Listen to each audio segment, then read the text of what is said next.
Hello everyone, welcome back to another lecture series of Class 8 Chapter 1 Crop Production and Management.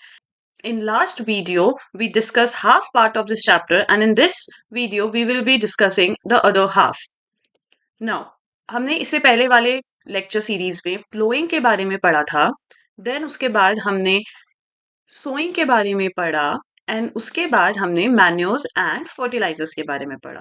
आप now in this lecture series we will be discussing about irrigation. What is irrigation? See, irrigation is a supply of water to crop. जब आप crops को पानी देते हैं तो उसको बोला जाता है इरिगेशन एंड वो रेगुलर इंटरवल्स पे होना चाहिए. क्रॉप जो होते हैं वो दो एरिया होते हैं. एक होता है rain fade area. Rain fade area जैसे आपका नॉर्थ ईस्ट होता है जहां पे बहुत अच्छी बारिश होती है, तो जो रेन फेड एरिया होता है वह ऑलरेडी बहुत अच्छी रेन होती है जिसकी वजह से क्रॉप्स इजीली ग्रो कर पाते हैं वहां पर. बट कुछ प्लेसेस ऐसी होती है जहां पे आपको इरिगेशन मतलब बाहर से आपको पानी देना पड़ता है, आर्टिफिशियल वाटर आपको सप्लाई करना पड़ता है so that crops easily grow कर सके. सो इरिगेशन होता है पानी का कंटिन्यूस सप्लाई होना क्रॉप्स को at regular interval is irrigation. जो रेनफेड एरिया में क्रॉप्स उगती हैं जैसे नॉर्थ ईस्ट हो गया में आपका असम हो गया, अरुणाचल प्रदेश हो गया, ये they already don't need that much of water, right, because वो ऑलरेडी एक रेनफेड एरिया में ग्रो कर रहे हैं. बट कुछ प्लेसेस ऐसी होती है जैसे आप राजस्थान ले लीजिए या कुछ ऐसी प्लेसेस ड्राई रीजन जहां पे आपको एक्स्ट्रा इरिगेशन फैसिलिटीज प्रोवाइड करनी पड़ती है. I hope that makes sense to you. Moving on to the next slide. Why water is essential? लेकिन पानी की जरूरत क्रॉप्स को पड़ती क्यों है? देखिए, जो वाटर है वो बहुत इंपॉर्टेंट होता है proper growth and development of crops के लिए. पानी बहुत जरूरी है क्रॉप्स के लिए. वाटर इज एसेंशियल बिकॉज क्योंकि जो जर्मिनेशन होता है ना, सीड्स का जो जर्मिनेशन होता है वो बिना पानी के नहीं हो सकता. Germination can not take place in dry condition. जहां पे कंडीशन ड्राई होती है वहां पे जर्मिनेशन नहीं होता. Third point is water protect करता है क्रॉप को from Frost and hot air current. दोनों चीजों से पानी आपके जो क्रॉप्स हैं उनको प्रोटेक्ट करता है. क्लियर? तो first point is proper growth and development, second point germination में हेल्प करता है एंड थर्ड पॉइंट प्रोटेक्शन में हेल्प करता है. Moving on to the next slide. Sources of irrigation. पानी आप कहाँ से, इरिगेशन का जो सोर्स है वो पानी आप कहाँ से यूज कर सकते हैं? Wells, tubewells, ponds, lakes, rivers, dams and canals. These are the sources of water. Methods की अगर हम बात करें, मेथड ऑफ इरिगेशन, तो आपके इसमें हम दो मेथड्स के बारे में पढ़ते हैं. एक है ट्रेडिशनल मेथड होता है जो थोड़ा सा पुराना मेथड होता है. ओल्ड मेथड जो होता है वो होता है आपका ट्रेडिशनल मेथड. जब भी पानी अवेलेबल होता है वेल्स में, लेक्स में, कैनाल्स में और उसको लिफ्ट करते हैं. फॉर एग्जांपल ये एक वेल है, यहाँ पे एक इंसान खड़ा है तो आपने देखा होगा यहाँ पे एक बकेट होती है, फिर उसको ऐसे पुल करते हैं पानी को नीचे कुएं में डाल के. तो ये जो मेथड है ये ट्रेडिशनल मेथड है और इसमें आपके ह्यूमन लेबर एंड कैटल्स जो एनिमल होते हैं और जो ह्यूमन लेबर है वो यहाँ पे यूज किए जाते हैं. बट ये जो मेथड होता है ये सस्ता होता है, चीप होता है, लेकिन ये उतना एफिशिएंट नहीं होता. तो इट इज चीपर. सस्ता होता है, बहुत सस्ता है, बट ये एफिशिएंट नहीं है. क्लियर? नाउ नेक्स्ट मेथड की अगर हम बात करते हैं तो ये होता है मॉडर्न मेथड. मॉडर्न मतलब जो आज की टेक्निक्स को यूज करके बनाया गया है, थोड़ा मॉडर्न तरीका है ये. इसमें आप पहले पढ़ेंगे स्प्रिंकलर एंड दूसरा आप पढ़ेंगे drip irrigation. Moving on to the next slide. यहाँ पे ट्रेडिशनल के कुछ आपके नेम्स आपके एनसीईआरटी में दिए गए हैं, लाइक मोट, राहत, चेन पंप एंड देगली. इसके नाम आपको पता होने चाहिए. मूविंग ऑन, अब हम पढ़ेंगे स्प्रिंकलर सिस्टम. तो स्प्रिंकलर सिस्टम क्या होता है? देखिए, सबसे पहली चीज है कि ये अनइवन लैंड में यूज होता है. जो लैंड इवन नहीं है, अनइवन लैंड में यूज होता है जहां पे पानी इजीली अवेलेबल नहीं होता. इसमें क्या होता है ना, फॉर एग्जाम्पल ये एक पाइप है तो ऊपर से एक नोजल लगी होती है. नोजल जैसे आपने अपने घर में शार्स में देखा होगा, तो इससे ऐसे पानी आता है, राइट, शार्स में ऐसे पानी आता है, ये नोजल होती है. तो perpendicular pipe having rotating nozzles on the top, और फिर ये किससे ज्वाइन होता है? Join to the main pipeline. Clear? तो इसमें ये वाला आप एक शार को इमेजिन कर लीजिए, जैसे आप एक शार के नीचे खड़े होते हैं और ऐसे ऐसे उसमें पानी आता है, तो इसे बिल्कुल वैसे इमेजिन कर लीजिए. तो ये एक परपेंडिकुलर पाइप्स होता है, रोटेटिंग नोजल्स होते हैं. रोटेटिंग नोजल्स मतलब ये रोटेटिंग नोजल्स होते हैं जो किससे कनेक्टेड है? मेन पाइपलाइन से कनेक्टेड है. Clear? It get sprinkled on the crop as if it is raining. ऐसा लगता है कि जैसे बारिश हो रही है. ये आप एग्जांपल देख रहे हैं, यहाँ पे मैंने एक डायग्राम दे रखा है, आप इसे देख के इजीली समझ जाएंगे. ये इसका रोटेटिंग नोजल है जहां से ऐसे पानी निकल रहा है. This system is useful for lawns, coffee plantation and several other crops. Clear? आपने ये ग्राउंड में भी देखा होगा, जब मैचेस से पहले भी यूज किया जाता है। Moving on to the next slide. अब हम बात करेंगे ड्रिप इरिगेशन की। सी, डी से ड्रिप, डी से ड्रॉप, आप इसे ऐसे याद रखिए, बस यहाँ पे आई की जगह ओ आ गया है, ठीक है। तो ये वो सिस्टम है, फॉर एग्जांपल जैसे आप यहाँ पे देखेंगे, ये एक पाइप डला है, तो यहाँ पे छेद होगा, यहाँ पे, तो यहाँ पे क्या होगा, जो वाटर है वो डायरेक्टली कहाँ जाएगा, रूट्स में जाएगा। ड्रॉप बाय ड्रॉप डायरेक्टली कहाँ पे गिरेगा, रूट्स में गिरेगा। क्लियर। तो in this system water falls drop by drop directly near the roots. It is the best technique for watering fruit plants garden and trees. और इस केस में पानी बिल्कुल वेस्ट नहीं होता, बिकॉज ये यहीं पे पानी गिरेगा और वो डायरेक्ट आपकी रूट्स पे जाएगा, यहाँ पे, यहाँ पे, यहाँ पे। क्लियर। इट इज अ बून, ये उस रीजन में बहुत बून अच्छी चीज है जहां पे अवेलेबिलिटी ऑफ पानी बहुत ही पुअर है। क्लियर। तो जो ड्रिप इरिगेशन है वहां पे drip equivalent to drop, and sprinkler में क्या होता है, एक परपेंडिकुलर पाइप्स होता है विद अ रोटेटिंग नोजल जो ऐसे गिरता है as if it is raining.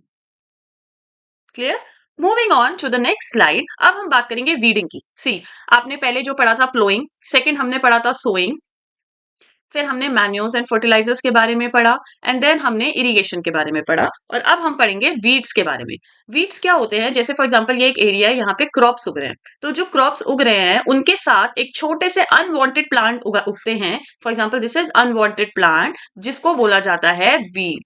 So undesirable और अनवांटेड प्लांट जो नेचुरली ग्रो करते हैं along with the crop are called as weed.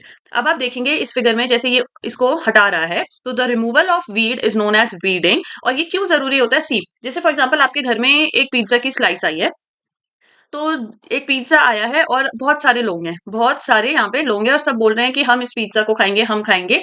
तो कंपटीशन बढ़ गया ना इस पिज्जा को खाने के लिए, राइट। तो इस पिज्जा को खाने के लिए कंपटीशन बढ़ चुका है। सिमिलरली जो यहाँ पे नॉर्मल जो क्रॉप्स हैं और ये जो वीड है, तो ये वीड क्या करेगा, ये कंपटीशन बढ़ाएगा। जितने प्लांट्स के न्यूट्रिएंट्स होंगे, वाटर होंगे, वो सब ये वीड ले लेगा। तो इट इज नेसेसरी, क्योंकि जो वीड है वो कंपीट करता है बाकी क्रॉप प्लांट्स के साथ, किन किन चीजों के लिए, for water, nutrient, space and light. Clear. तो इस वजह से क्या होती है, जो हमारा एक्चुअल क्रॉप है उसकी ग्रोथ इफेक्ट होती है। क्लियर। आप इस पिज्जा की स्लाइस से इसको याद रखिएगा, वीड का मतलब होता है अनडिजायरेबल और अनवांटेड प्लांट, जो हमारे मेन क्रॉप के लिए एक कंपटीशन बनते जा रहे हैं। तो अगर ये वीड इतना अनवांटेड एंड अनडिजायरेबल है, तो इसको रिमूव करने का भी एक प्रोसेस होता है, जो बात करेंगे हम मेथड्स यूज्ड इन वीडिंग के अंदर, जिसमें हम पढ़ेंगे mechanical method and chemical method. जो मैकेनिकल मेथड होता है वो आपका हाथ से, कि आप अपने हाथों से क्या कर रहे हो, फिजिकल रिमूवल हो रहा है, you are removing weed with the help of hands. और जहां पे आप क्या करते हैं, उसको अपरूट, पहले उसको ऊपर की तरफ खींचते हैं, अपरूट, एंड देन उसको कट कर देते हैं। तो uproot by uprooting and cutting them close to the ground from time to time. तो मैकेनिकल मेथड में हैंड्स का यूज होता है, जो आप खुद भी एक टूल है जिसकी हेल्प से आप ये कर सकते हो। Next we have chemical methods. तो जो केमिकल मेथड्स होते हैं लाइक 2,4-D, इसको एक वीडीसाइड का ये नाम है। ये क्या करते हैं, ये क्रॉप्स पे ऐसे स्प्रे कर दिए जाते हैं, जैसे ये क्रॉप्स है तो वीडीसाइड स्प्रे कर दिए जाएंगे, लेकिन इससे मेन जो क्रॉप है उसको कोई डैमेज नहीं होता। तो आपको इस वीडीसाइड्स का नेम याद होना चाहिए कि 2,4-D एक वीडीसाइड्स का नेम है, जो आप वीड्स के ऊपर स्प्रे करते हैं ताकि आप उनको डिस्ट्रॉय कर सके, and they do not damage the crops. The weedicides are diluted, और जब भी आप वीडीसाइड्स यूज करें तो उसको हमेशा पानी के साथ डाइल्यूट करके ही स्प्रे करें। Clear. Moving on to the next slide. अब यहाँ पे आप फार्मर्स को देखेंगे, ये वीडीसाइड्स अपने क्रॉप पे डाल रहे हैं, यहाँ पे इन्होंने मास्क नहीं पहना। सो ये एडवाइजेबल होता है कि जब भी आप क्रॉप्स पे डाल रहे हैं वीडीसाइड, तो आप हमेशा मास्क पहने, राइट। तो जैसे इन्होंने यहाँ पे मास्क पहना हुआ है, तो ये अच्छी चीज है कि मास्क पहन के, अदरवाइज जो फार्मर है उनकी हेल्थ क्या होगी, इफेक्ट हो जाएगी। तो उनको हमेशा इस चीज का ध्यान रखना चाहिए कि उनकी जो नोज है वो प्रॉपरली मास्क से कवर है। क्लियर।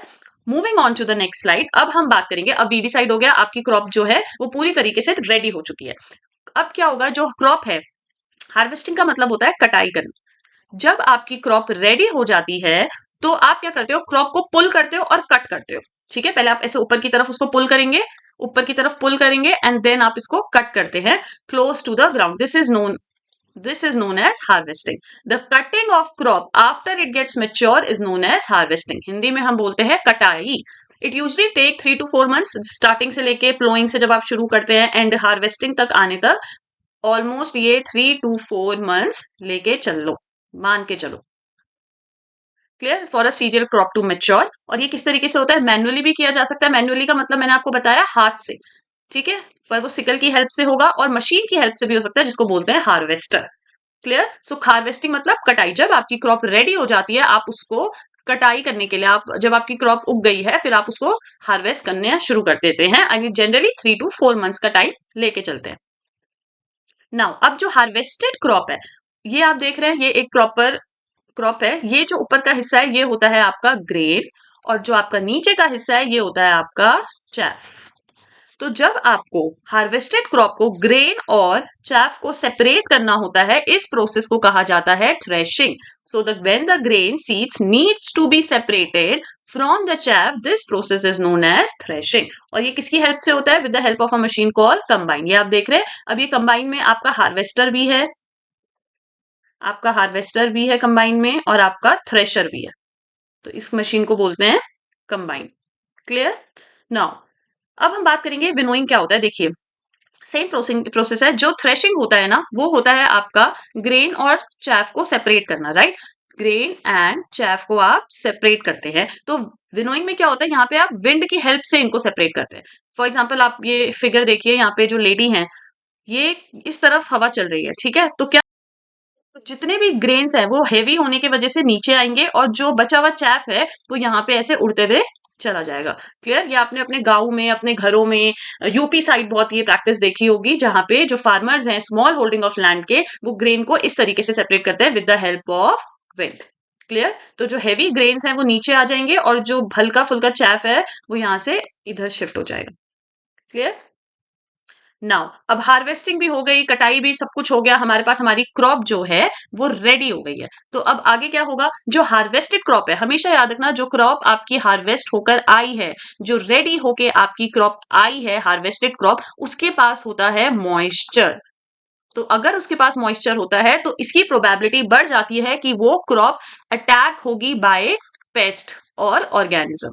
क्लियर, तो बहुत इंपॉर्टेंट है कि जो हार्वेस्टेड क्रॉप है, आप उसको ड्राई रखिए, ड्राइड अप, ठीक है, उनको प्रॉपर ड्राइंग की जाती है हार्वेस्टेड क्रॉप की, सो दैट उसपे कोई भी कीड़ा या पेस्ट ना लगे। So harvested grain have more moisture if stored without drying. अगर आपने इनको बिना सुखाए ही स्टोर कर दिया, तो दे मे गेट स्पॉइल और attack by an organism, making them unfit for use और for germination. Now hence before storing them, आपको इस चीज का ध्यान रखना है कि आप इसको प्रॉपरली सन में ड्राई कर रहे हैं, ताकि इसका मॉइस्चर कम हो सके। क्लियर, तो बहुत सिंपल सी बात यहाँ पे लिखी गई है कि सिर्फ आपको इतना ध्यान रखना है कि मॉइस्चर नहीं होना चाहिए और प्रॉपरली ड्राई होनी चाहिए।